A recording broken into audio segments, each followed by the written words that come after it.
பிஸ்மில்லா அல்ஹம்துலில்லா வஸ்ஸலாத்து வஸ்ஸலாமு அலா ரசூலில்லா. வாருங்கள் குர்ஆனையும் தொழுகையும் புரிந்து கொள்வோம். எளிய வழியில் 3 நிமிடத்தில் பாடம் நம்பர் 5B.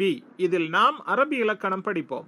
அரபி மொழி வார்த்தைகள் 3 வகைப்படும்: இஸ்ம், ஃபஅல் மற்றும் ஹர்ஃப். இஸ்ம் பெயர், கிதாப், மக்கா மற்றவை, அல்லது பண்பு பெயர், முஸ்லிம், முஃமின் மற்றவை. மேலும் ஃபஅல் என்றால் வினைச்சொல், அதாவது செயலை விளக்கும் சொல்.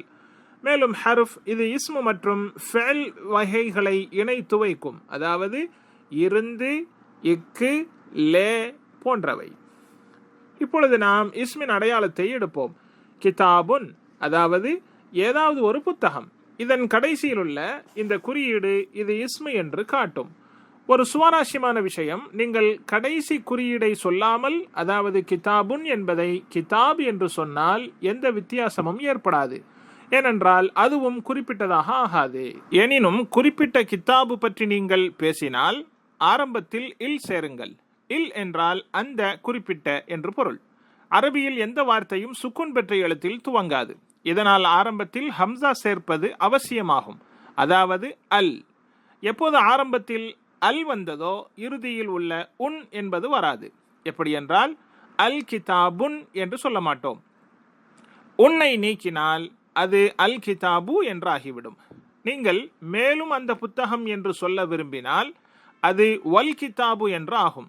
ஏனென்றால் இல்லுக்கு முன்னால் இருக்கும் ஹம்சா டெம்பரவரியானது. அதனால் இதற்கு முன்பு வேறு எழுத்து வந்தால் இந்த ஹம்சா நீங்கிவிடும். இதனால் வ வந்தால் நாம் வ அல் என்று சொல்ல மாட்டோம், வல் என்றுதான் சொல்லுவோம், அதாவது ஒல் கிதாபு, மேலும் அந்த புத்தகம். இவ்வாறே நாம் முஸ்லிமுன் என்பதில் அல் சேர்த்தால் அது அல் முஸ்லிமு என்றாகிவிடும். இப்போது நீங்கள் அல் சேர்த்து பதில் சொல்லுங்கள். முஸ்லிமுன் அல் முஸ்லிமு, முஃமினுன் அல் முஃமினு, சாலிஹுன் அஸ் சாலிஹு, காஃபிருன் அல் காஃபிரு, முஷ்ரிகுன் அல் முஷ்ரிகு.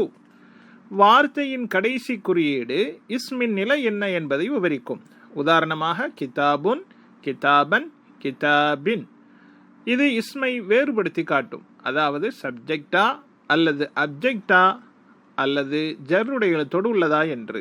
இதன் விளக்கத்தை நாம் பின்னால் படிப்போம். இப்போது தோஜபர் உள்ள வார்த்தையை அல்லுடன் இணைத்து சொல்லுங்கள். முஸ்லிமன் அல் முஸ்லிம, முஃமினன் அல் முஃமினா, சாலிஹன் அஸ் சாலிஹா.